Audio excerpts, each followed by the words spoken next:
নমস্কাৰ বন্ধু বান্ধৱীসকল পুনৰ এবাৰ সকলোকে স্বাগতম জনাইছোঁ আন এটি জব ইনফৰ্মেটিভ ভিডিঅ'লৈ।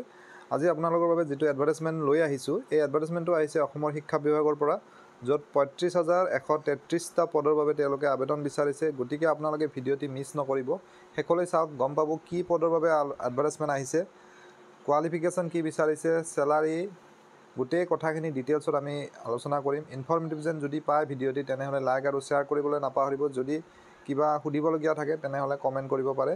পলম নকৰি আমি ডিটেইল এডভাৰটাইজমেণ্টটো চাইছোঁ। এইখন অফিচিয়েল এডভাৰটাইজমেণ্টখন, আৰু ইয়াত আহিছে advertisement for special recruitment drive.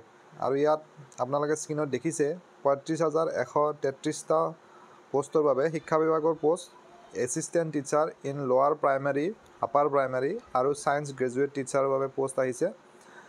আৰু যিটো পে স্কেল হ'ব সেইটো ১৪,০০০ৰ পৰা ৭০,০০০লৈকে থাকিব, আৰু লগতে গ্ৰেড পে আৰু আদাৰ এলায়েন্সবিলাক থাকিব।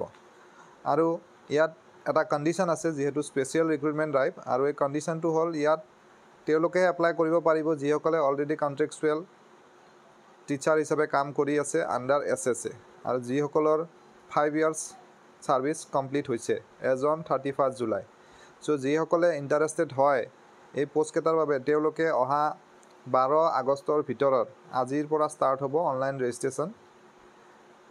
www.assam.gov.in এই ৱেবছাইটটোত গৈ পেলাই অনলাইন যোগে আবেদন কৰিব লাগিব, আৰু কিবা ডাউট থাকিলে গোটেইখিনি ক্লিয়াৰ হৈ যাব। আশা কৰিছোঁ এই ভিডিঅ'টিৰ জৰিয়তে আপোনালোকৰ মাজৰ বহু সংখ্যক কেণ্ডিডেট উপকৃত হ'ব।